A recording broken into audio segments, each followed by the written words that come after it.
The following is a presentation of iRacing on PTR TV. We'd like to thank all of our channel partners for their support. Please like and subscribe to the channel, and we hope you enjoy today's broadcast.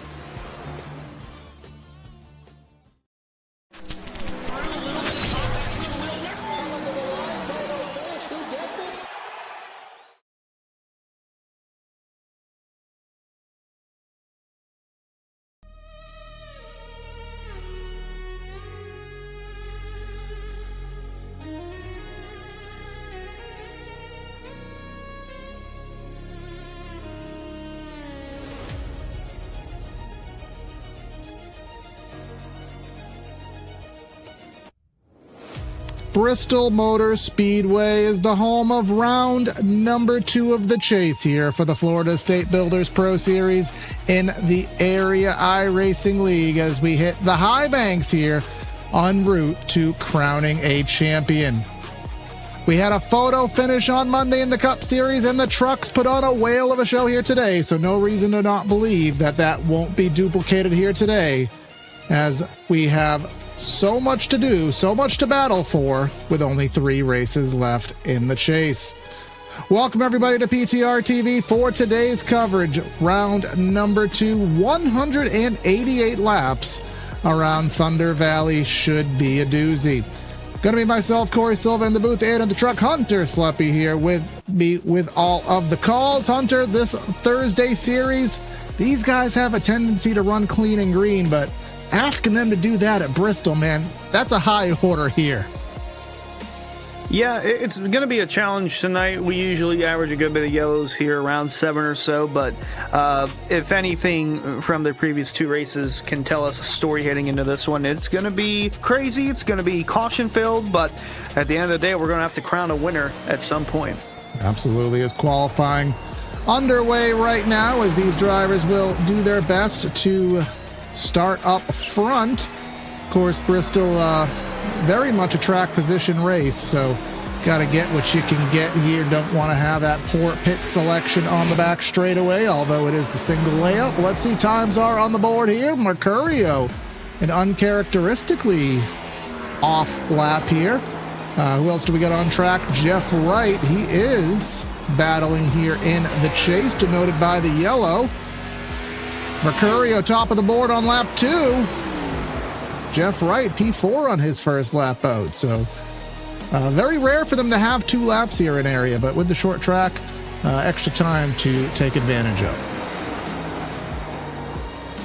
Absolutely. Stravato taps the wall there. That's a benefit to having 2 laps because that lap won't count.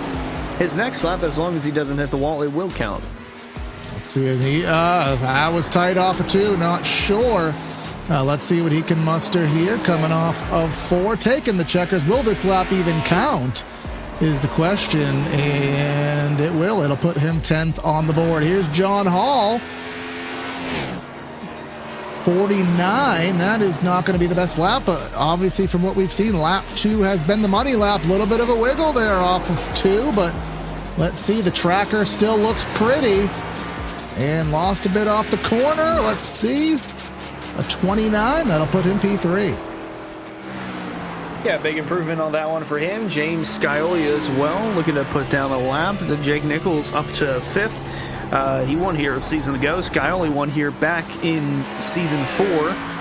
Trying to etch his name into the history books and win again at Bristol. Peyton Howell, the guy to watch out for. The one that's leading the way in the point standings, only 13 points above John Hall. Scioli coming through, only 19th. That's only lap 1 though, and we'll see lap 2 looking good on the tracker, looking really good on the tracker, but the tracker was wrong, so that kind of gave us a little false hope there. But 7th, not anything to slouch over.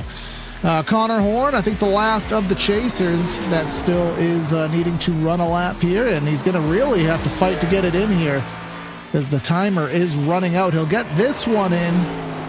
It's going to be close whether he gets lap 2 in here. It does give you a little bit of overlap time.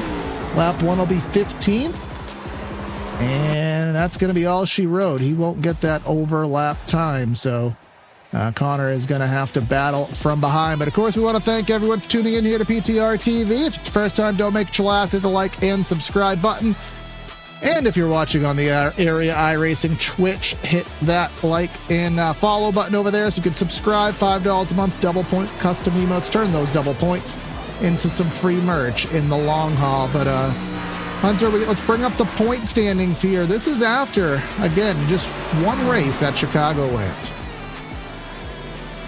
Yeah, only one race in. A lot happened at Chicagoland from that, but Justin Opplinger and Connor Horn. I don't think Connor Horn made it to last week's event, so he's already in a deep pickle. But Jeff Wright, unfortunately, he probably should be about 7th or 8th in the. Actually, I'll go with 8th.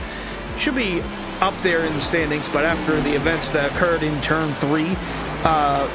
Area came down with a penalty for Jeremy Miller due to the nature of his actions and the intent behind it leading up to the final lap at Chicagoland. So he was suspended from all activities this week, and in the Pro Series, he is done for the rest of the season. So that's going to derail Jeremy Miller's title hopes in the Truck Series, but Jeff Wright was poised to get a top 10 out of that, but he did not get that, so he's 10th in the standings. Zach Kerr 9th. Travis Beckner is 8th, but he's starting up front, so should have an interesting battle there. Stravato in 7th. Chilcutt with a solid showing. James Scully not too far back, as is Jake Nichols. Then we get up to the top 3 with Mercurio, John Hall. They're in a tie there. And Peyton Howell enters with a 13-point gap. 13 points is a lot. 10 positions here on the track. We do have bonus points and whatnot to fight for, but certainly with the chase, if you do have a bad race, it is hard to recover from it here. And we're not done with short tracks here in the chase, so obviously we're here tonight, heading to Charlotte next week, North Wilkesboro, and then rounding things up at Auto Club. So got to get things done and see what you can pull off here. But we'll come through, again, 2 minutes left here. We'll see if the warm-up gets bumped up. We do have I don't want to say a small field, but right around 30 cars here today. So I think things can get a little bit spread out.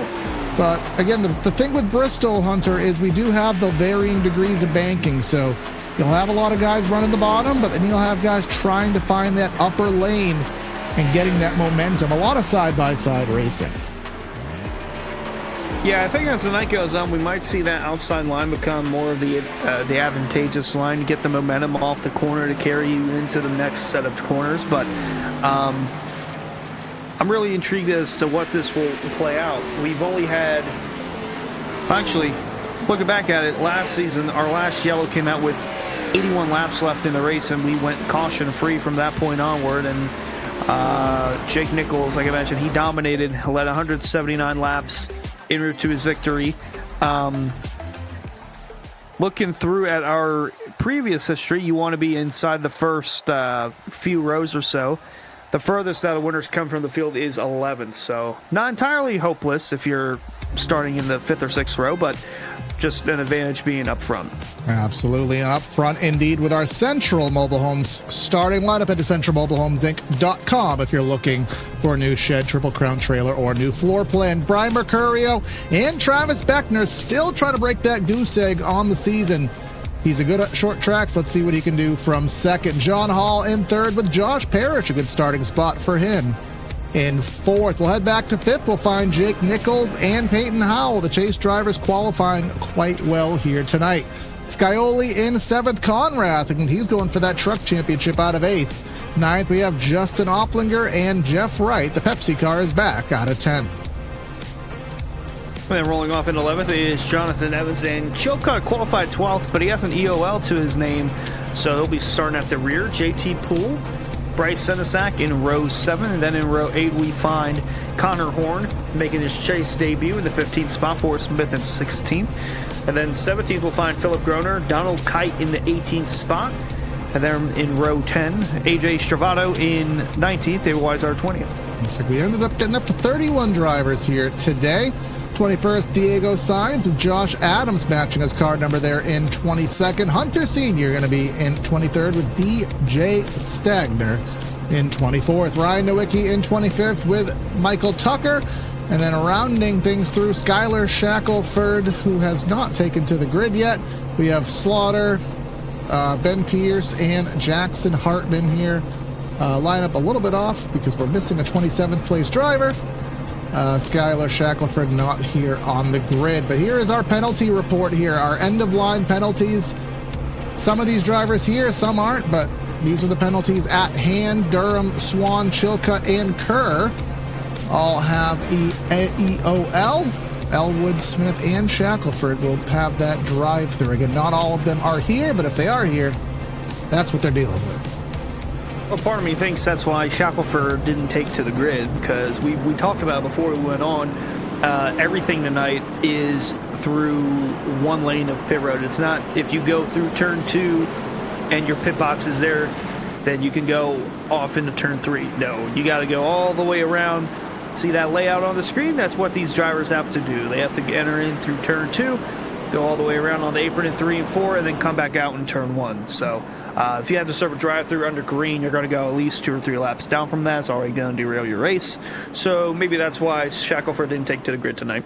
Yeah, that saw that right there in the corner of that blue line. They will have to stay below that line as they pseudo connect both of the singular pit roads into one long distance here. Our weather conditions here today from Bristol, 77 in the air, 81 in the track. We are racing a little bit later in the evening, 10:30 virtual time that is, so track temp probably won't go down too much. If anything, might go up from all of the track heat. Race details as they traditionally are. 100% fuel load, 4 sets of Goodyears in the pits, no backup car. And will we need all those green-white checkers? Well, we haven't needed them on Thursdays, but it is Bristol, so anything can happen.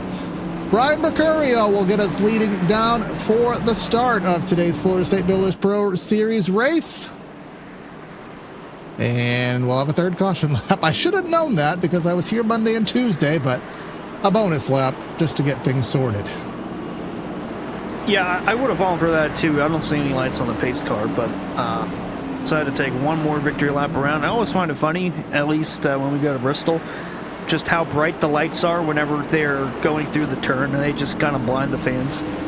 Yeah, that pace car has those LED lights that everybody hates there on your city streets, but they are legal here in iRacing. So now Brian Mercurio will lead the charge through 3 and 4 here, third in the points, looking to put a dent in, but he's having all of his playoff drivers right around him. Let's see what happens here as we start off here at Thunder Valley for 188 laps on the loud pedal. And Travis Beckner, very rare to get the whole shot from the outside, and he did. And he's going to get the lead from the outside off the get-go. Yeah, big for Travis Beckner here. Won back in Season 5. And, oh, no! Oh, we're wrecking already. Senesac into the wall. Might have some more guys piling in, and we do. We have yet to see a yellow come out. They're kind of parked there coming out of 4. It's going to be real close. Yellow's out now. It's going to be real tight for the leaders coming through to avoid them. Someone in the wall there. But, we'll see what happened there. And again, that wreck didn't really ever go away. Senesac, contact with Donald Kite, it appeared, but then the track was just blocked, essentially. Yeah, he was sideways even before that. He just got loose in the middle of 3 and 4. Hit from the 2, then they start piling in. Slaughter nowhere to go. The 19, and then Nowicki there as well. Now, I'm really curious as to why the yellow did not come out then, because the guys were coming through 3 and 4, and only then in the middle of 3 and 4 they threw the yellow, and everybody kind of take a evasive maneuver to work their way around it. Yeah, really odd. Indeed. Someone who does know the algorithm pretty well. That was indeed not a normality, but I did see a red car. I want to say that might have been Conrath. It was. You could already see a little bit of damage to the right front. And that is because he hit the wall there. But luckily it is Bristol, so as long as it's pointing the right direction, shouldn't have too many issues. But that is something that we saw a lot. I can't remember if it was Tuesday night or Monday night. I think it was probably a little bit of both. But corner exit was very, very difficult here for these drivers this week, and that one was a situation of middle of the corner. Sometimes takes a little bit more time on these concrete tracks to get heat in the tires. Yeah, I actually talked with Brad Slar before they had their practice session, and he mentioned that it's going to be an issue for guys trying to clear on the outside. They don't have a real good vantage point of a car on the outside of them, so we might see some more guys try to clear themselves, and it might lead to some carnage, whether that's through the turns or on the exit of the turns, wherever that may be, but it will be something to keep an eye out. Absolutely. In our YouTube chat, questioning that again, we are going off of iRacing's call. So iRacing works on a algorithm of being at a certain angle in relation to traffic, with some consideration to speed in there as well. A lot of little algorithmic things, and for some reason, I guess all those little buttons in the back end didn't trigger, but we will try it again here. Lap number 6 taking lap number 7, and interestingly enough, we saw, and this is not something that happens too often, where the second place driver gets the whole shot. That is what happened, and now Beckner in control there. Hunter taking the outside. Yeah, he did have a choice on the initial start. He'll have a choice on our first restart of the night. As they're coming through the restart zone right in the middle of the exit of 4, and Beckner got a good launch, and he'll clear Mercurio going into 1. Yes, he will, and now they'll funnel on through here down the back straightaway for the first time at full speed. So we really didn't get this far on the first go-round, but let's come off turn number 4. Barney will watch them all pass through. A couple contacts to the wall, but nice and clean, and we'll get ourselves sorted through side by side. A little further back, Jake Nichols and Garrett Conrad. Doesn't look like that damage is hindering him too much as of yet. Not right now, as Nichols looks to the outside of him for that 6th position, trying to get around the 49 there, but everybody's trying to get diced in single file through here, but some guys are venturing towards that outside. We see the 48 of Jeff Wright, the 9 of Scioli. As we see some guys coming out of pit road. There were some, I believe, EOLs being served there. Yeah, I think Forrest Smith was one of them, so now 2 laps down, but we did see Peyton Howell go into P2, getting by Brian Mercurio, and I do always know with Mercurio, he's good on the long run. A lot of times he saves his tires. Now that is a risk here at Bristol, because you never know how quickly the cautions will fly, but Thursdays do have the propensity to get long green runs, so maybe that long run tire saving will work into play. But here comes John Hall looking to the outside, and that won't work. Jake Nichols going to try to fill the gap down low.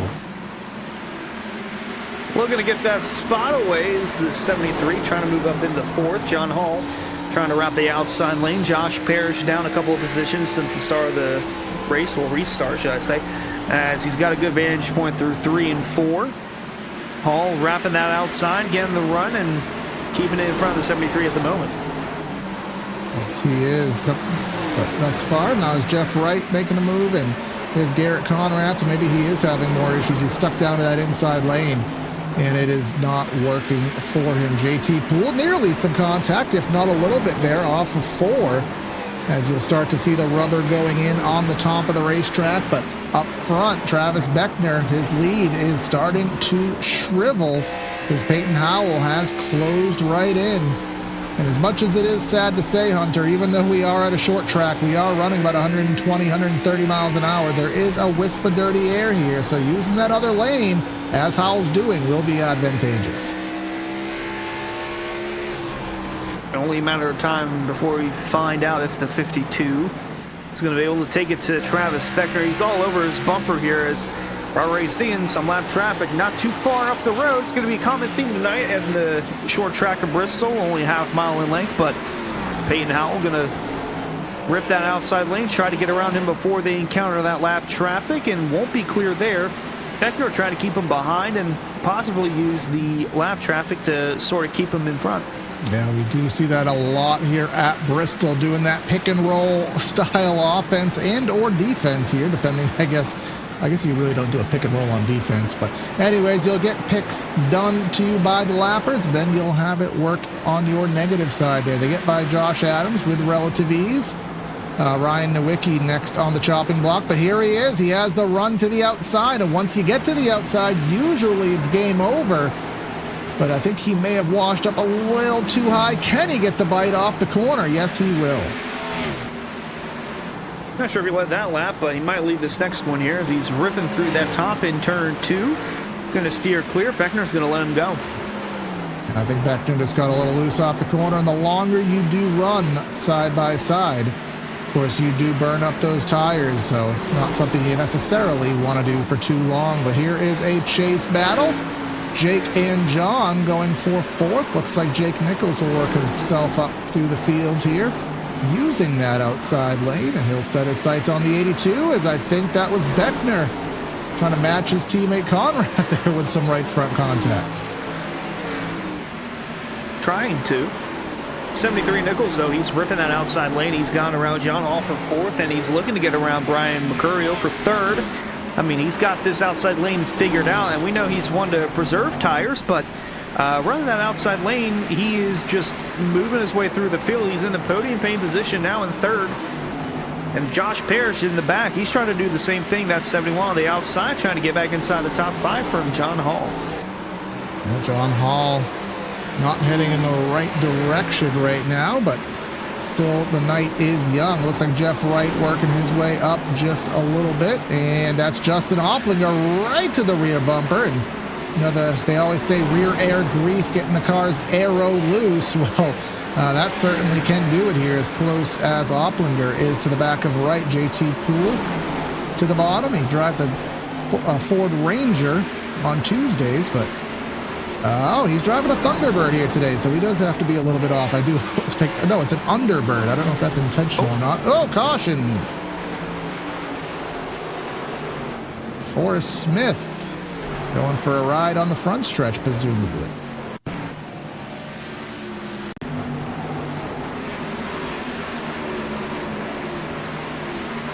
A solo slide there. That's, as I like to call, what I call a ticky-tack caution. Just enough to throw. Ironically, the first one, where there was cars actually sideways, didn't throw a caution, and then a car just gets a little drift sideways, and it's us under our second caution of the race. Barney has interesting standards here tonight. Yeah, definitely interesting to say the least. And I mentioned it before we went. Before we took the green flag here, 7 yellows we usually average per race here. Our average for last yellow is around 22 to go or so. What's going on here? Cheeky pit moves there. And Travis Beckner fell in, and John Hall and company, but the top guy stayed out. I would say split bag, but I think a lot of guys came on the pit road rather than stay out. Yeah, just watch this last second little missing of the barrier there, trying to split the gaps. But that's something, and it happened a lot on Monday, Hunter. It's something that happens here at Bristol. There's enough fall off to matter, but with the amount of cautions and how much the wear is, it turns very stressful for the drivers. They admitted it as such. When to stay out, when to pit, because it is a gamble sometimes. Indeed. And one thing that we have had in the past, we've had late yellows build up. Guys save tires. They come in and pit. And it's actually worked out for them in the end. Travis Beckner, he won on a last lap pass. I'm not sure if that's because he took tires or not, but I know the next season, John Furness, he came through and stole the win coming out of the last corner on fresher tires. Those two, Beckner and Furness, in seasons 5 and 6, were the only guys to win with a last lap pass at Bristol. So other than that, it's been a dominating effort for most guys here. Just leading at the right time and leading the most laps in that case. But it will be an interesting restart to see how the new tires prevail with older tires in the field. And of course, remember last week even, Sebastian Marin on a green-white checker. What was he, 15th, Hunter? And then all of a sudden, guy got himself into the podium. So fresh tires certainly can prove beneficial. Got to keep them on the wall, though. And we'll see how they can climb through the field. Looks like they're going to have to go back from about the 9th spot. But in the box, it's going to be Howell and Nichols. Howell to the top. Gets the jump quite easily. And that's what he needs. We'll see how Beckner and company can plow through the field. Yeah, that was quite the jump that Peyton Howell had. So if it's a green-white checker, then it might be over at that point. But something to keep an eye on for in the future. But he's got a good launch and a good gap. Third on back, though, it's a Skagglefest here, if you will. Mercurio's holding on to that spot, but behind him, actually behind Scioli, Travis Beckner, new tires coming through. Trying to follow the tire tracks of the 7. Opplinger in the 96 as well. Get Beckner slicing his way through from top to bottom and getting around Scioli for 5th. Yep, and Opplinger following through. You have JT Poole, and you can see it was about the 7 or so drivers that remained on the racetrack. And how long will this sequence go? You always wonder here at the short tracks, will there be a quick caution? Will it be in 20 laps? Will we have like a 100-lap run? All of that has happened, but here we go with a lead change opportunity. Nichols to the bottom of Peyton Howell here. Again, trying to get that lap-led point. Thus far, the momentum from the outside, and now they'll switch lanes in 3 and 4. Yeah, Nichols got the run, but Beckner's got the tires to do whatever he wants right now. He's up to 3rd. He's looking to take 2nd away from the 73, and I mean with ease as well. He's going into 3. He's going to hold on the bottom. Now we'll have to try and find a way around Peyton Howell. We know he'll be a tough one to get around, so we'll see what the 52 has up his sleeve for defense. I'll say on Monday, and even Tuesday for that matter, the tires definitely mattered, but they struggled to navigate through the field. He is going like a knife through butter here on these tires that are about 25 laps newer, and he will... Oh, and Peyton's going to try and hang on, and I think now he should be able to clear. And yes, Travis will. Yes, he will clear by a whisker. And we'll see what he can do. And now Opplinger trying to make his presence known again. Chase drivers here dominating the majority of the top 10. Yeah, Opplinger, one of those that took tires as well. JT Poole, Chilcutt, and now John Hall, all guys inside the top 10 that did come down and pit. So they should be making their way through the field. JT Poole back there in 5th. Saw him have a good move around. Now they're all stacked up behind Mercurio. And Chilcutt, he came to pit. John Hall, he also came to pit road here. And Parrish and Scioli all on the dropping situation. But up front, actually, Opplinger, I see in YouTube chat, like 2 trailer park girls, Justin Opplinger ran around the outside of Travis Beckner, moved the 96 to P1. Yeah, doing just that, and battle of the fresh tires up front. Yeah, instant replay. He literally just full send, strove it in the 2nd lane, and went for it here. So, again, sometimes that decays the tires, but, you know, get the track position, get the clean air. Maybe that'll overcome any of those issues, but... that is Josh Adams. He is 1 lap down, looking to go 2 here.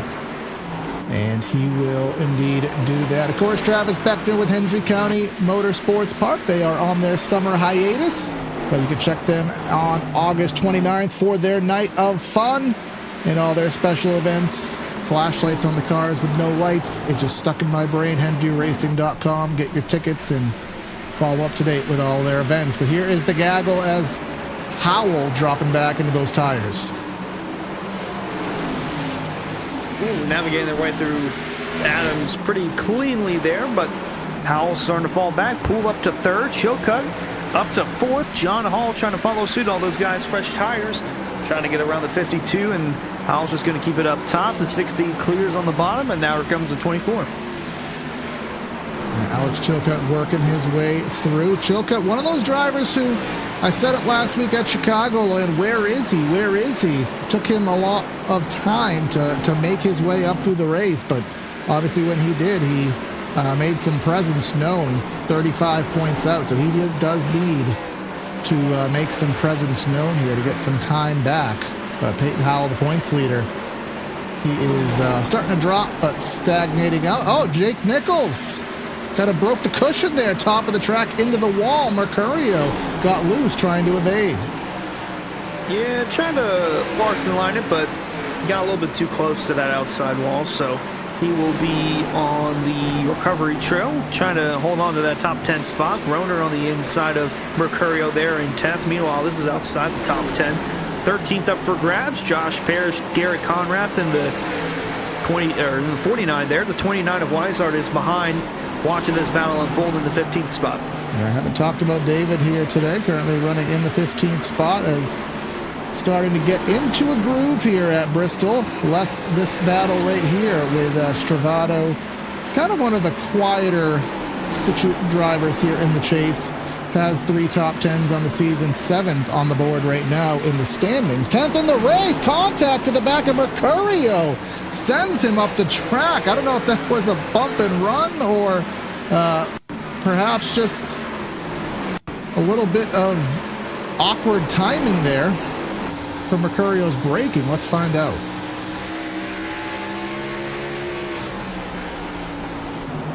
I don't think there was intent there. I could be wrong, but there's still too many laps left in the race to have anything like that go down, especially after what happened a week ago. I don't think they'd want to do anything to kind of jeopardize their season, so I'm going to lean with unintentional there. Yeah, he was right on the back bumper. I mean, there was just no time to read the braking zone, but anywho, a great bit of driving by Mercurio, and like Jimmy Spencer always said, he's probably not going to forget that.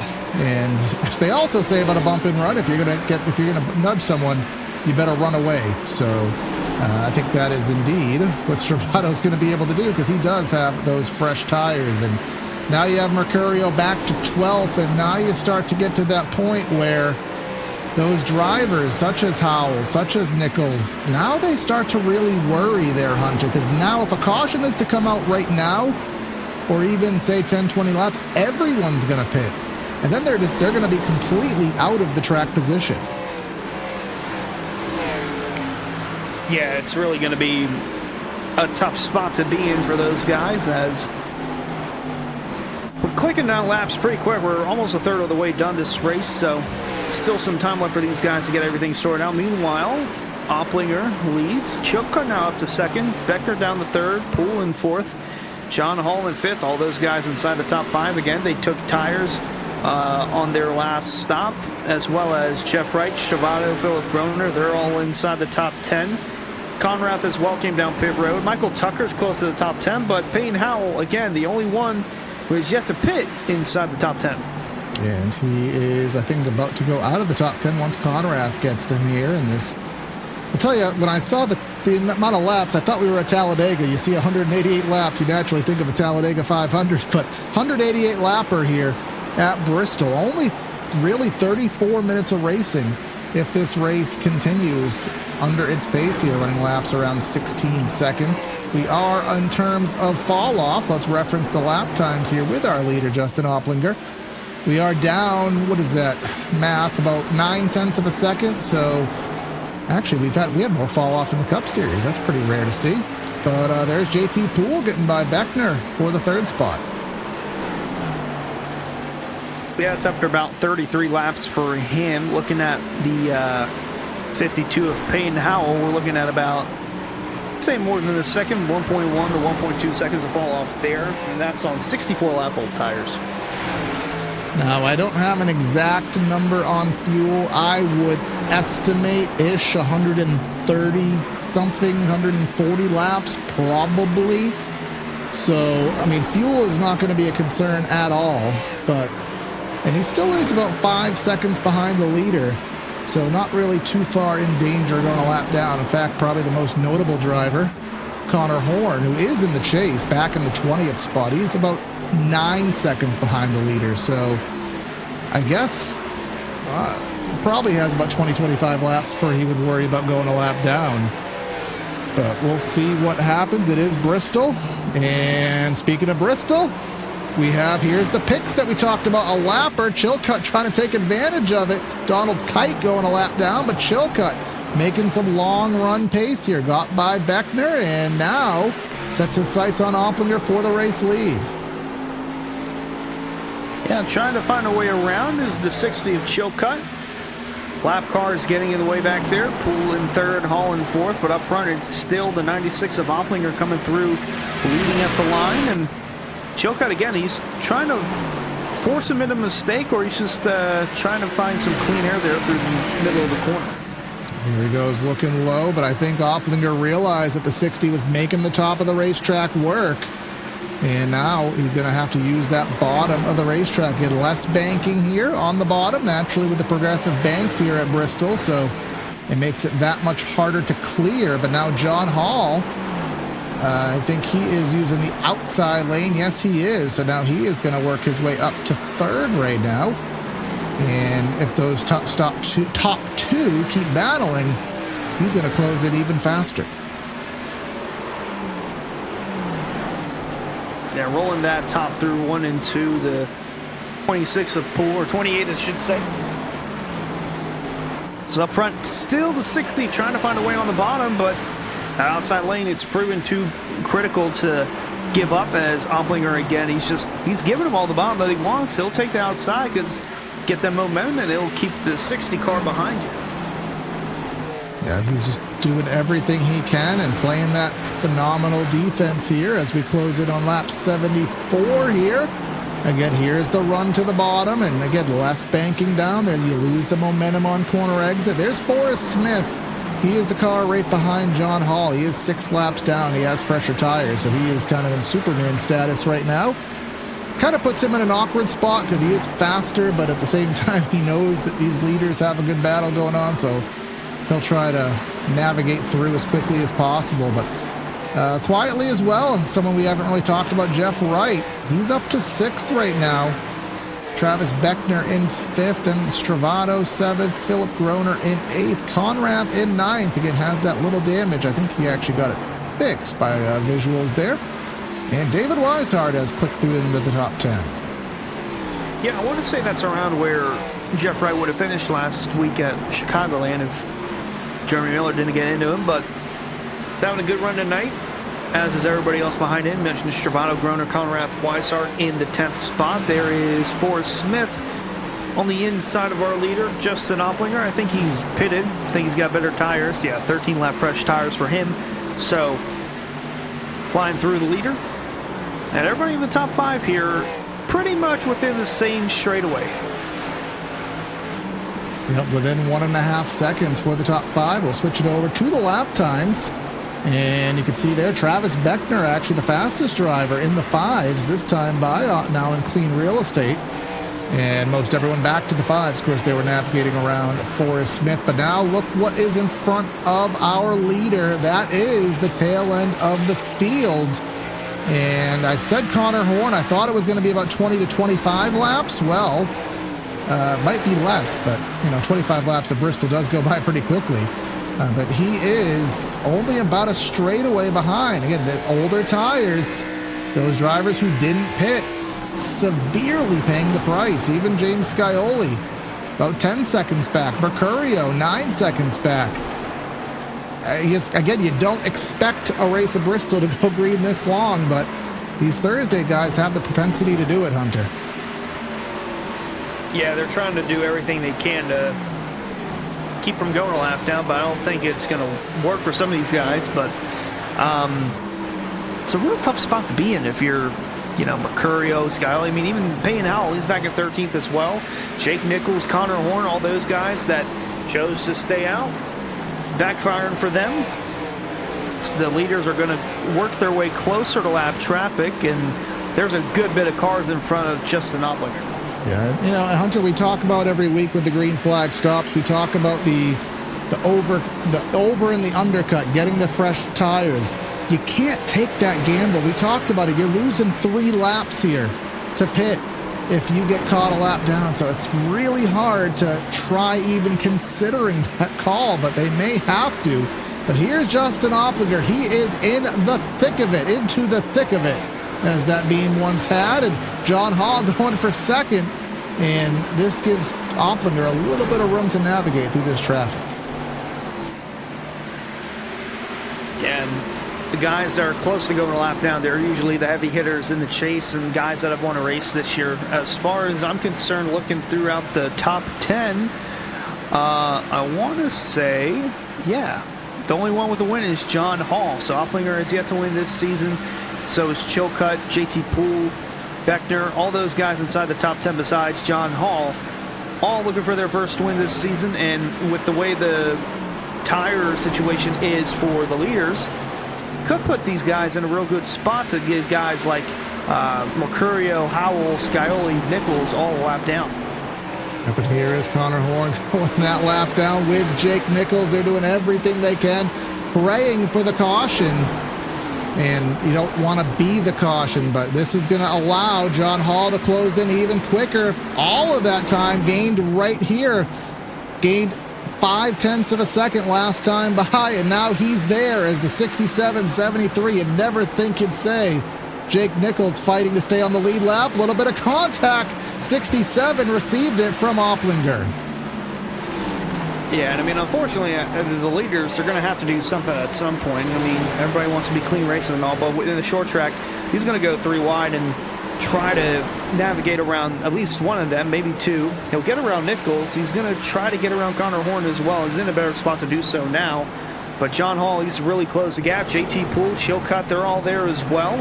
Travis Beckner is about half a second behind this group. Nowicki's giving him fits there, too. Yeah, Nowicki indeed doing that. And I'm just thinking, Hunter, of all of the playoff chase implications that can happen right now. Jake Nichols, 24 points back. He finishes a lap down out of the top 15. That is, you can't come back from these kind of things here in a short chase. So hopefully for them, something radical happens. Right now, Connor Horn is the free pass spot. That is going to be the battle of contention right now. Actually, no. Bryce Senesac, he is the free pass driver right now. So Connor Horn, that's going to be kind of the revolving door of who can be in that spot. Yeah, the only one that's really benefiting chase-wise, we're looking at John Hall. Or I'm looking at John Hall there. We're looking at Garrett Conrath in the 49, Jeff Wright in the 48. Seems like the guys that are on the back side of this chase grid, for the most part, they're benefiting from this. We got Scioli, Scioli's close to going a lap down. We got Nichols a lap down. He's 4th in the standings. Peyton Howell's leading, but he is ways back.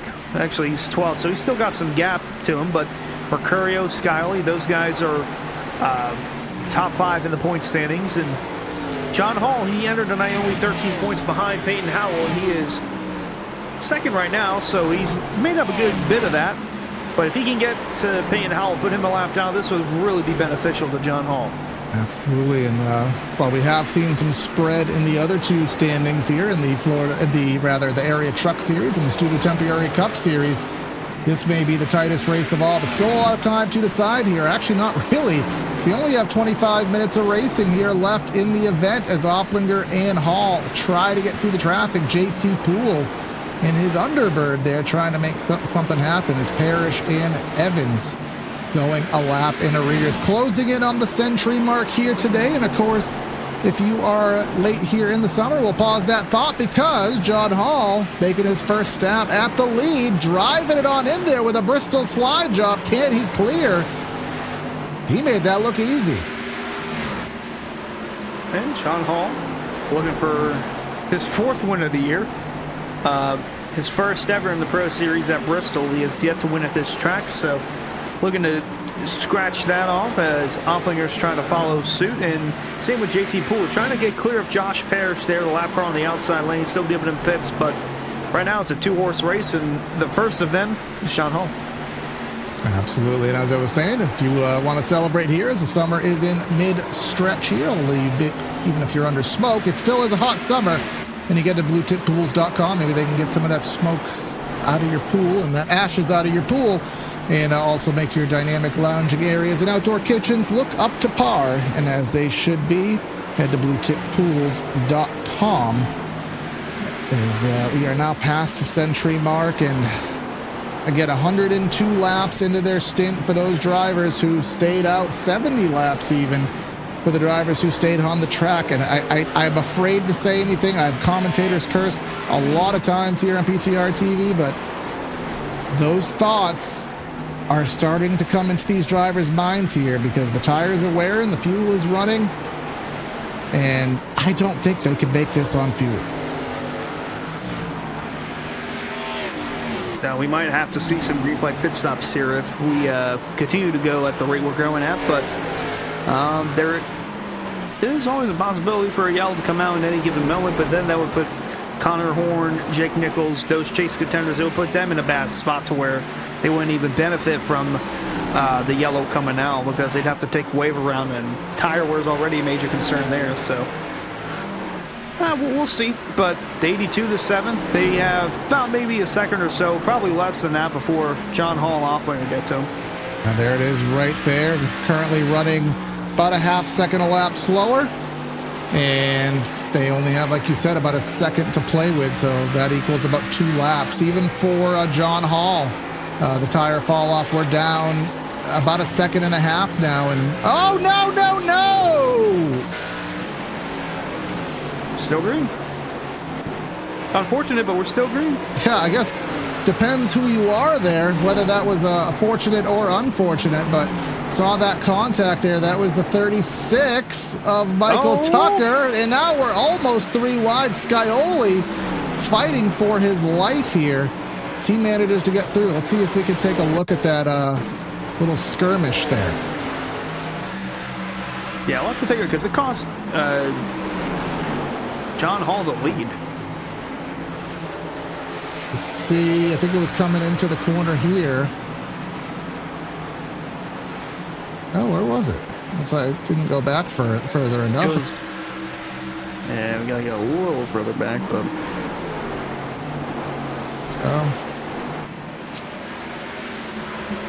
I guess I didn't click back far enough. Thought I did. Apologies, folks. We'll click back to live. I thought I was going to be able to catch that, but we caught most of it live, anyways. Just tight quarters racing, trying to navigate through there. Through that situation, but it all worked out for Opplander to be able to take that lead. Actually, was it this? Sorry, folks. I want to find that because that was a pretty crazy situation there. It wasn't this either.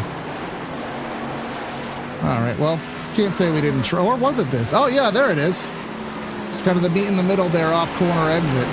And again, algorithmically, I don't think Scioli got sideways enough for Barney to toss it out here. But here's JT Poole looking to the inside of John Hall. I do see 3 wide, a little bit further back. Chilcutt, Evans, and Scioli. They got real close there. Yes, they did. And up front, we are kind of coming back together as Opplander got the lead back through that lap traffic situation. John Hall in second, JT Poole using it to his advantage in third. And again, crazy enough to say, we are waiting to see who is going to draw first blood back into the pits here. Because it's eventually, I think it's going to happen. Unless somebody in the chat has any information they can provide to us, I think they're going to have to make green flag stops, maybe within the next 20 to 30 laps. But we do have some crazy side-by-side racing here. Beckner, Scioli, Smith, Conrath, all under a bubble here, about 5th on back. Yeah, big gaggle here for Beckner to try and navigate his way through, and it's probably going to cost him a spot. Philip Groner's up here trying to navigate his way through, and Beckner's going to fall down to 7th for the time being. Conrath has gone by both of them. He's inside the top 5 now. Weishart would be the next car for position for Travis Beckner. Close to 3 wide there, but not quite. And again, laps are dwindling, and so are cars on the lead lap, only down to 13. And the next one in line would be Payne Howell, who's got about 1.5 seconds to 2 seconds up the road. JT Poole in third, trying to find a way around John Hall, but can't quite get there. And if you're joining us late here in the Florida State Builders Pro Series here at Bristol, had 2 cautions, one on lap number 1 and then one about 35 laps in, and that has been it. Other than that, we have been clean and green. We had about a third of the field pit under that lap 35 caution. A lot of drivers didn't, and those drivers who didn't pit are now all a lap down, and a lot of them being heavy hitters. Peyton Howell, our points leader, is hanging on for dear life, but Mercurio, Scioli, Jake Nichols, all out of contention. But here is Jake Nichols drawing first blood. Again, he was already a lap down, but making that ever so painful green flag pit stop here at Bristol. Yeah, unfortunately, it was just time for Nichols to get it out of the way. I mean, already a lap down. So he's going to bite the bullet, pit, see what he can do to try and navigate his way through. But, I mean, what a difference it is from Monday. I mean, winning in a photo finish on the Cup side of things, and then strategy just not going your way, caution's not falling for you, and just a lap down and having to bite the bullet and pit as Opplinger has caught up with Peyton Howell. Howell trying to stay on the lead lap, but even if he does go a lap down, it would be another 5 seconds or so to the next car in line to possibly go a lap down. That's Diego Sainz. So if yellow comes out, Howell's in a good spot regardless. JT Poole using the pick to the outside. Opplinger got stuck behind Howell. Now the 28 saw the opportunity to take the high lane, but where is he going to go with the momentum? He's going to get the lead here, almost bumping the 52 into the corner. Now let's look 3 wide here. What a move by JT Poole to take the lead. He made it work. That 28, he's making it work, and it was going to be close because Forrest Smith was behind them too, catching up. Conrad coming into pit road, one of our top 5 drivers. He's in, but and he pitted, mind you. He was one of the drivers that pitted. That's a little bit of a strategy call from Garrett Conrath. Here's Brian Mercurio coming into the pits. He was already a lap down. So again, green flag pit stops. Don't adjust your sets, folks. It's something that we haven't said since the 1990s, but this is what is happening here. Green flag running. We talk about here in the Florida State Builders Pro Series. They have the propensity to run long green flag races. And even here at Thunder Valley, again, only 2 cautions here on the day. Probably could have had 4, but Barney was sleeping for a couple of them. But yeah, only 2 cautions on the day, and a lot of these drivers are very far into their run, and they just can't do it anymore. Jonathan Evans coming in, making a pit stop. JT Poole finding his way around Parrish, and there's the gold 73 of Jake Nichols coming through. He is, I think, 3 laps down? 4 laps down. Ooh. Not sure. I mean, I understood 2. I'm not sure if he missed something, or I'm just not remembering what caused him. I mean, so he must have been 2 laps down and then lost 2 through the cycle. He'll get one of them back here as he drives on through. And we'll just await to see. Again, Garrett Conrath, he did pit, and he was one of the drivers still on the lead lap, so he's going to gain some time, gain some spots. Jeff Wright, he's going to take his Pepsi car into the pits here with what is only 15 minutes of racing left. Again, 50 laps sounds like a lot anywhere else except Bristol, where it does fly by. And once JT Poole got the lead there, Hunter, he just checked out, up by almost a second. Yeah, the only thing I can think of for why some of these guys are pitting, you mentioned that fuel run with the unconfirmed number, about 120, 130, somewhere in that ballpark. Those guys that pitted, they're just over 100 laps in on their run. They're at 105 right now, and there's still a good bit of time left in the race, looking at around, say, 47, 46 laps to go. So that checks out. They'll have to pit at some point. Yep, I mean, we did see a lot of 2-tire stops. I believe it was on Monday, if I'm not mistaken. Now, you probably won't see that happen much more because they did adjust the pit times finally on the Cup car. So, but anyways, saw a lot of 2-tire stops, and it worked terribly. I don't think it's even a plausibility, but is anybody willing to take a crazy stab at it? I'm not quite sure, but we're waiting to see. Here's Ben Pierce. We haven't talked about him. That 65 car. He is in the pits right now in the, he's at the pseudo combos ride there. But yeah, 138 laps in, 50 to go. JT Poole is putting them up and laying them down here as we continue on through here, as this race is quicker to ship, quicker to go by than your shipping at shop.areairacing.com. Check out your area accessories, t-shirts, and apparel at shop.areairacing.com. 28 major wiggle there off of 2. Looking to come through and continue to log the laps in. Parrish coming into pit road. Poole still with about half a second gap over Opplinger as you find Scioli coming into pit road. So everyone coming on in. Then you're going to be running about 2 seconds a lap faster, 1.5 to 2 seconds faster. So there is some overcut, undercut to gain. But right now, and I'm just waiting. I know it's a dangerous call, as we've talked about. Opplinger and Hall, you know, 1.5 seconds faster lap time. That could get Opplinger in the lead back. But is anybody going to be able to stretch it? I mean, such as Opplinger, let's just do some rudimentary math. 112 plus 40, that's 150 laps. Again, I don't have any numbers.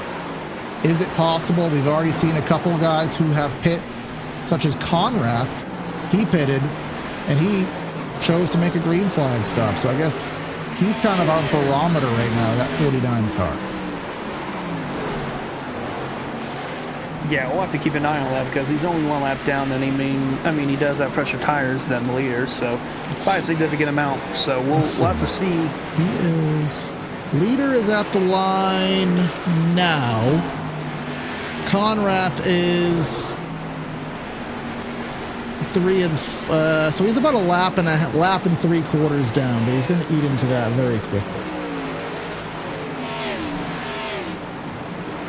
Yeah, I'll have to see what the leaders do. If some of them will try to run it out as long as they can, or some of them will come in and pit.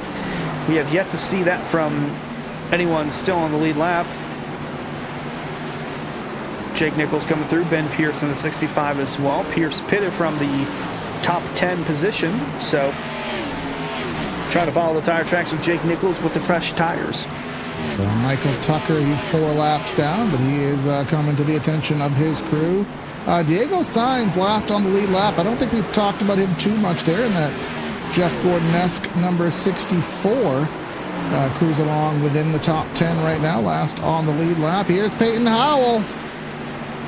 Again, this is one of the opportunities to try to gain some kind of undercut, but I have to imagine it's probably going to pull Opplinger and JT Poole in almost immediately. We'll see if he peels in. You've got to enter Oppa 2, so if he's going to, he's got to peel off now, not this time.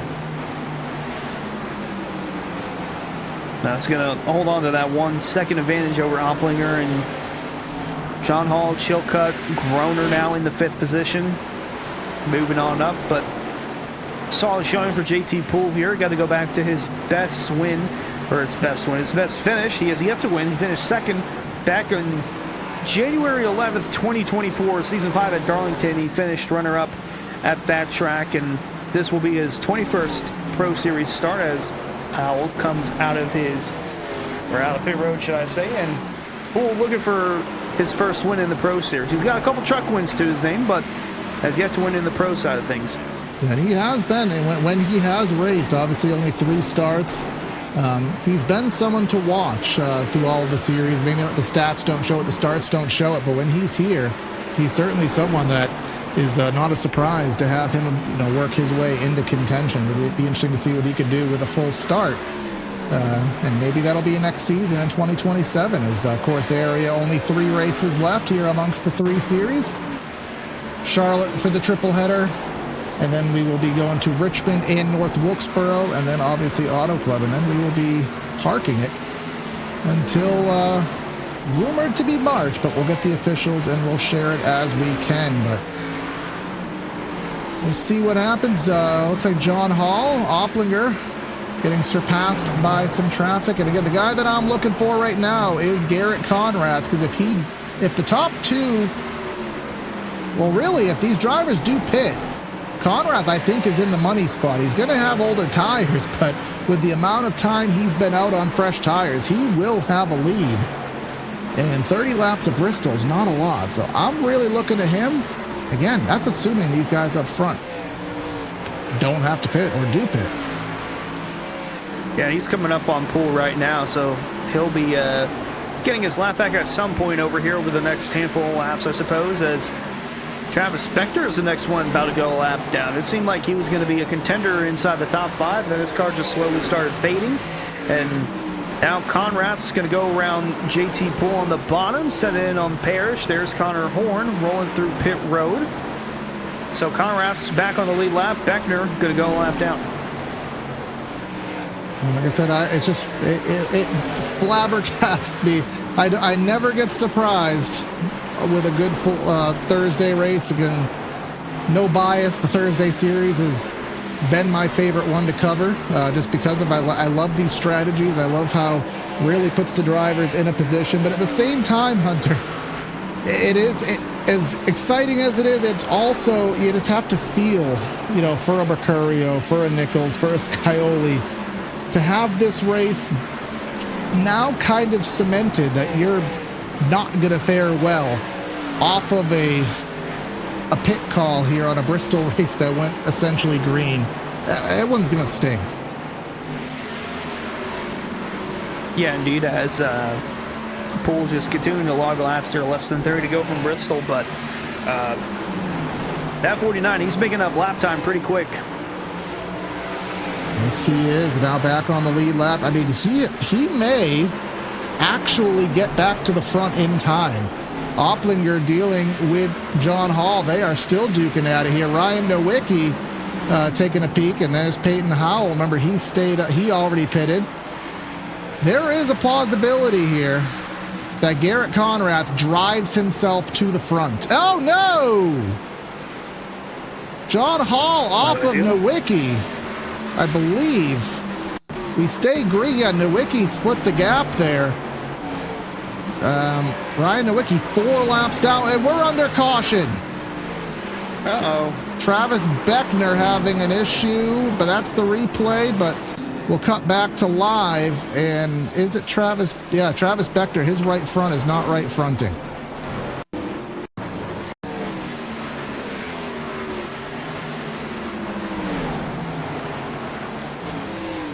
He just lost it. I just lost it. You gotta be kidding me. That was a yellow?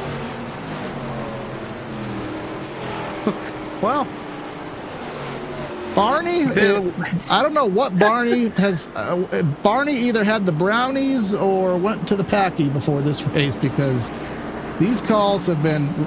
If that was the yellow, I'm gasted. I am not flabbergasted. But that puts a lot of drivers in bad positions, but those drivers who did not pit are now going to be sitting pretty here. We're going to have a lot of wave arounds. JT Poole, I mean, look at the gap he has on pit road. He could royally butcher this stop to pieces, and he'll still come out with the lead. I mean, I won't go that far, but JT Poole, that could not have come at a better time for him. It seemed like they continued to go green. Garrett Conrad was going to win this race. I mean, he was at least half a second a lap faster than Poole, sometimes more than that, 7 or 8 tenths of a second, but I mean, phenomenal for him. Opplinger, I mean, John Hall is going to have some damage, and that's unfortunate because it seemed like he was going to be poised to have a good showing and possibly take the points lead, but don't know how much damage he's going to have on that 24 machine now. But Poole is going to come out as the leader, and I'm seeing, looks like 2 tire stops there from the 11 and the 29, I believe. I could be wrong. I might be wrong, but you're wrong. JT Poole is the leader. Yeah. Thank you. It's all good. We're looking at a lot of information here at once, but that's going to put, let's see. So right now, JT Poole, everybody who is in front of JT Poole now, which is a lot of drivers, is in a wave around position right now. So there is Mercurio, there is Wright, there is... Mercurio is going to be on the lead lap. Now, mind you, with 38 lap older tires, so he is going to be praying for another quick caution. so that way he can cycle back, get fresh tires, and maybe salvage something out of this day. But up front, we're going to have about 10 drivers who are on fresh tires and ready to duke this out full song for the win. Yeah, pace car coming in the pit road, and the leader has the best restart launch, and that's just been a theme tonight. And Poole gets a great launch, and Opplinger and Hall are going to be door-to-door for second, and behind them, Philip Groner and Chilka in the top 5 as Weishart bounces off the wall. Absolutely. Now up to full song right here. JT Poole had long run pace, but now you got to dial that in to have short run pace. Opplinger digging that yellow line with a vengeance, pulls right to the back bumper, and he's going to try to use the outside, but a caution and a shaken up can Chef of Wright. Pepsi. He was the free pass car in the last yellow. Outside of Donald Kite, just lost it. Yeah. Now, who? Like I said, who does this work fabulously for? Brian Mercurio, because now he took the wave around, which was a little bit of a risk, but got a caution. So now he's on the lead lap, and now he can pit, get fresh tires, and he's in the top 10, so he can duke this out. And you have Jake Nichols, who I believe is in the wave around spot, the lucky dog rather. Yeah, Kite got the lucky dog. Oh, pardon me. So Jake Nichols on another caution would be. So really the only person in the chase the two people that are chase drivers that are still kind of in the bad situation is going to be Howell and Scioli. They are still locked 2 laps down. They pit on that. They were on the bad end of that pit stop cycle, and they made a green flag stop. So not able to fully unwind yet. Yeah, and the more laps we waste, the less time these guys have to get around JT Poole, and it seemed like Opplinger there was going to have some sort of a run or a push on the outside lane to figure a way around the 28 car, but again, you restart as the leader, you get such a good launch because it's in a precarious spot over there in turn 4, so don't really know when to time it if you're not the leader, but that's the advantage of leading here at Bristol, and JT Poole put himself in a really good spot from staying out as long as he can, pitting after the second yellow, and then just mastering his craft on the older run, or as the run continued to went on, and that advantage that Garrett Conrath had, it went away. I mean, he's up to 5th now, but Conrath's going to have to get through Groner, Hall, Opplinger, and Poole if he wants to win. Absolutely, that will be a task, but it can be done. We saw a couple bump and runs in this race already. We saw, again, a photo finish for 1,000ths of a second on Monday night. So Bristol can certainly duke out a good finish here. And again, 3 green-white checkers in the bank if we need them here. A race that went green for almost 140 laps. Now starting to get spicy, like Rick's hot sauce, towards the end of the race. Opplinger, the control vehicle. Actually, JT Poole to the outside. Opplinger tried to get close and stay with him. He will do a good job at that. Poole will clear, but Opplinger gets the look to the bottom and side by side off a 2.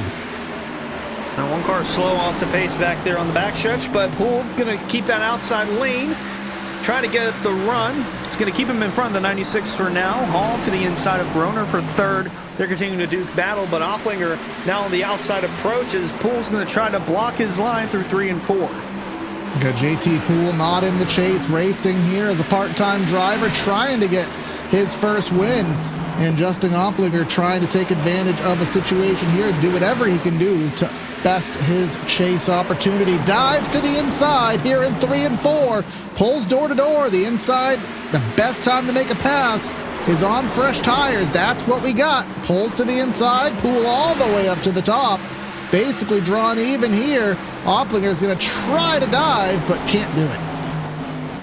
Oplinger missed last week at Chicagoland. He needs a win to get himself in a better spot heading into the next round of the chase. But JT Poole, he's just looking for wins. He's not a part of this chase battle. Neither is Garrett Conrath. He's up to third, getting around John Hall. Remember, Garrett Conrath was in position to win the race, and look who's knocking on the door of a top 5, Brian Mercurio. Van Drugman went 6 laps down on Monday and managed to get into the top 10. Brian Mercurio with his head out of the gate, with his race out because of all the cautions and the pit strategy. He dug back and salvaged a great run here, but Oplinger still trying to get the lead. Here comes Garrett Conrath. I'm getting the Hendry County boys mixed up. 3-car race for the lead. Gerbecker would be happy to watch that his other car is running well in the 3rd spot. And again, these top 3, they have yet to win in the Pro Series this season, and they're looking to do just that and get into victory lane. But Poole doing the best of that so far at the line. 7 laps remaining. 4th is up for grabs in the back with John Hall and Chilcutt door to door. And Chilcutt's going to wash up the track, try to clear, has to leave the lane open for John Hall. Now he's going to wash up the track again, and that'll be enough to clear and move the 60 up to the 4th spot, but he hits the wall. Doesn't sacrifice his momentum, though. Carries on here with 6 to go. Mercurio trying to get into that top 5. All the while, JT Poole is getting a little bit of comfort space up front. Oplinger is trying to close the ground up as much as he can. Poole still giving him that bottom. He'll keep the outside lane, keep the momentum that he takes off the corner with him. Just trying to keep that 96 car behind him, and Conrath kind of backing off a little bit, has lost some ground here. So we're on the final 5 laps of the race, 4 to go now, 3 at the line, and Oplinger can't quite get a look inside of Poole, although he'll have a send here through 3 and 4.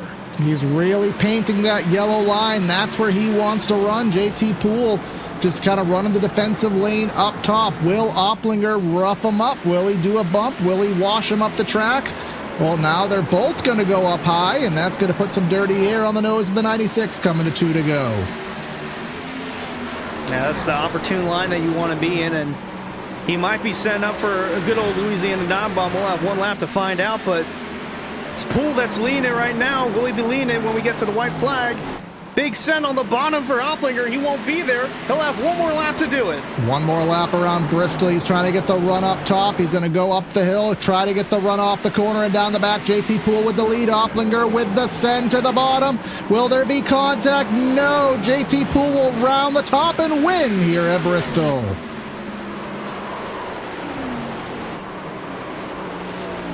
Brian Mercurio ended up getting a top 5 out of the deal. That is perseverance, staying in it when everything was against you, and that's going to be big in the points. But JT Poole, the part-time driver, driving the Underbird, as you said, getting his first win here in the Pro Series, or I think was it an area as a whole, going to celebrate here, hanging on at Bristol. Now, he's got a truck win or 2 to his name, but in his 21st Pro Series start, JT Poole comes through, wins at Bristol in phenomenal fashion over Justin Oplinger, and a non-chase driver winning during the chase. Absolutely. In a race that had so many different strategies at play, a lot of drivers on the good end, a lot of drivers on the bad end.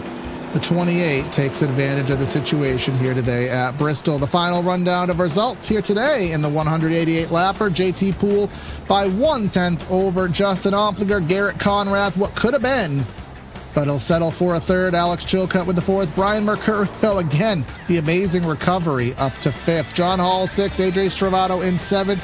Pierce, Wright, and Groner, the top 10.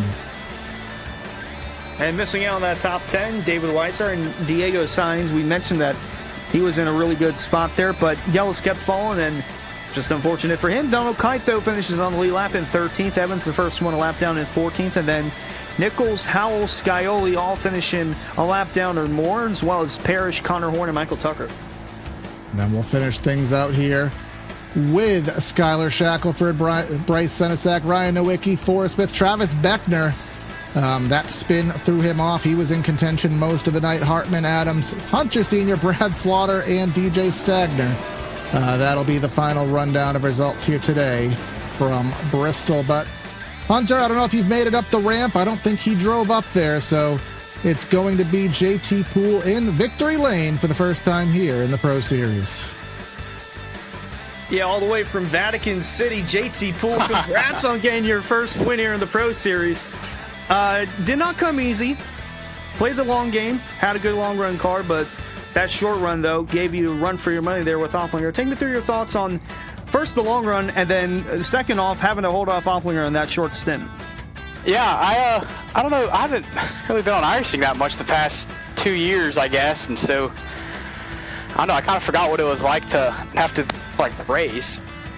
But man, our long run speed was really good. I don't know where I got that from, but I felt like on the truck race on Tuesday, I probably had the best long run truck too. I feel like we were probably the fastest one there, but I got pretty unlucky, and yeah, I really don't know where the long run speed came from, but I mean, like I said, I haven't been on iRacing really in 2 years. I just remember 2 years ago, you like to short fuel on the short runs, so around 10 gallons. So I did that, and it's pretty tight, so I didn't want to go on the bottom. So I felt comfortable running the top, and I'm really thankful for, I think it was Opplinger that was behind me. He raced me really clean, and man, we had such a fun little battle, me, him, and John, in that long run. So yeah, that was fun. Good to be back in victory lane. I haven't been here since, gosh, I don't know, maybe 2 or 3 years ago in the trucks at RP. So yeah, I'm glad to finally catch a break in my iRacing return. I feel like I've had really good runs in area. I just haven't had things really go my way. So maybe this is a new beginning, but yeah, just really thankful. I want to shout out all the area boys. Shout out Jacob Bell for putting on the league. Shout out you guys for the broadcast. Yeah, God bless. All right, well, congrats, and go ahead and celebrate, my man. Thank you. All right, and second on the day, Justin Opplinger led a lot of laps here today, but not at the right times. A race that was largely decided by a lap 30 call there. Where did you stand? I know obviously you pitted there. That seemed to be the right decision, but how difficult was that call? Did you really think that was going to be as important as it was? Sort of. I honestly, I already had it made up in my mind. I was like, there's a no-brainer. We should all go down pit road here, but I saw a few people peel off, and I'm like, but we could make it on fuel from there, so I was for sure that I wanted to go down pit road. Yeah, so you came down the pits, but then it was the battle afterwards of when to pit. I know green flag stops at Bristol are scary because of how many laps you can lose, but you had a Garrett Conrath who probably was going to win this race, we thought, and then the caution comes out. But overall, I know you couldn't get by JT Poole at the end, but was there anything that you could have done to try to maybe snooker yourself a W tonight? Yeah, I mean, it's so hard to go back and see if you can do something different. I pretty much gave it my all there. I mean, without wrecking them or making contact. I just wanted to keep it a clean race and a good finish. Yeah, maybe just a few more of those laps, staying out of the dirty air, kind of moving around a little bit more. That's probably all I could really do, just try and figure out a different line to run to get by him. Because I honestly felt like we had a better car there at the end. He was way long gone on the long run. I was barely hanging on to it, but man, we had a fast car, so I don't know. I'll have to reflect on it about a week from now and see. Yeah, well, and just one more quick one for you. I know so points have already updated. You're 49 points out. You gained a bunch, and you're only 25 points out of fourth. Obviously, not making the race last week. Where do you kind of set yourself with expectations for what you can try to accomplish here in the rest of the chase? Yeah, I really needed a good finish here. I missed last week. I was at Lime Rock, and yeah, I needed a good finish, and that's what we came and did. I think, you know what the next race is? Charlotte. Charlotte, yeah. I'm all right there. So, I mean, I don't think I'd have enough points to even, be in the top 2 or top 3. But, I mean, I'm just going to try and the best I can and see where we can get. Absolutely, man. Any final words or shouts before we let you go? Yeah, I'd like to thank my mom and dad, all of our sponsors at LVV, Timothy, Peyton Howard, John Hall, all the guys over there. Zach Curry didn't make it today either. So, yeah, just like to thank everyone that helps me out, helps our team out, and all support. And you guys for putting on the broadcast, and Jacob Bell for the league. Absolutely, man. Congrats on the solid run. We'll see you next week. Yep, thank you. And now Garrett Conrath, a race that could have been in his grasp, but he still gets a podium out of the deal, and he's with Hunter. Yeah, kind of got the short end of the stick there, Garrett, but nonetheless, a solid podium finish for you. Take me through your pit strategy there, because you pitted during that long green flag run, and it seemed like for the longest time, if it stayed green, you were in the best spot to win. Yeah, I was probably the last guy that wanted to see that yellow come out. I easily would have had the lead by about 10 to go. I just committed to the two-stop strategy. Essentially, I pitted under that yellow. I was one of the only few guys that pitted under the yellow and also pitted under green. So I had a lap on a lot of guys. And yeah, I was just flying through the field, and I didn't think I could get it at first, but after a couple of laps, I thought it was possible. And just unfortunate the yellow came out, but good finish overall. Yeah, good finish for you tonight. I'm just now looking at the truck race. Unfortunate that said you disconnected there. I wasn't there for that, but unfortunate that happened. But nonetheless, I got to ask about the trucks because Jeremy Miller missing Bristol. That puts you in a real good spot next week heading into Charlotte. Only 8 points out of the truck title. So just a quick thoughts on Charlotte for the trucks. Yeah, this week with the trucks, I had something else come up, so I was able to start and park, but that was about it. I couldn't do the full race, so, but, you know, I'm still in it, and I won Charlotte last year for the championship, so I'm pretty confident going there, and I think we can still do it. All right, well, congrats on the podium, and good luck on the rest of the way in the trucks. Will be fun to watch Tuesday night. Yep, thank you guys, and thanks Hendry County Motorsports Park.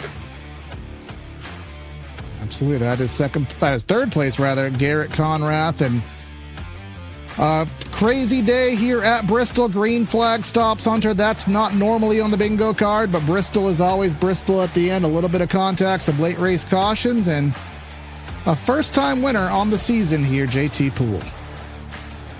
Yeah, phenomenal race. We had a long green flag run. We had a couple yellows in the beginning, couple yellows at the end, but it all worked out for JT Poole, and I mentioned that the furthest the winner has come from the field is 11th. Well, that changes today. JT Poole, all the way from 13th, comes through and wins, and by God, that win was huge because that shook some things up in the point standings. That could have given Opplinger a few more points to his name. He moves up to 9th in the standings, but at the top, it's a tie between Peyton Howell, Brian Mercurio, John Hall down to 3rd, only 3 points behind, and then another tie behind them with Chilcutt and Jake Nichols. Stravato moves up a spot. Scioli down 2 spots. There's still time for those guys to get in a good spot. Jeff Wright as well, despite his struggles tonight, he moved up 2 spots. I mentioned Opplinger 3, Beckner down 2. Zach Kerr did not show up, but only 3 races left, and this points battle is as tight as it's been all season. Absolutely. So you'll want to stay tuned. Next week we will be live at Charlotte for the triple header, Monday, Tuesday, and Thursday. And we'll also be live with our other content on PTR TV, so subscribe to that. And if you're on Twitch, consider following to the league. $5 a month. Get all your perks that are associated. But that is going to be Corey and Hunter signing out of the booth. Have a great night, and we'll catch you next time.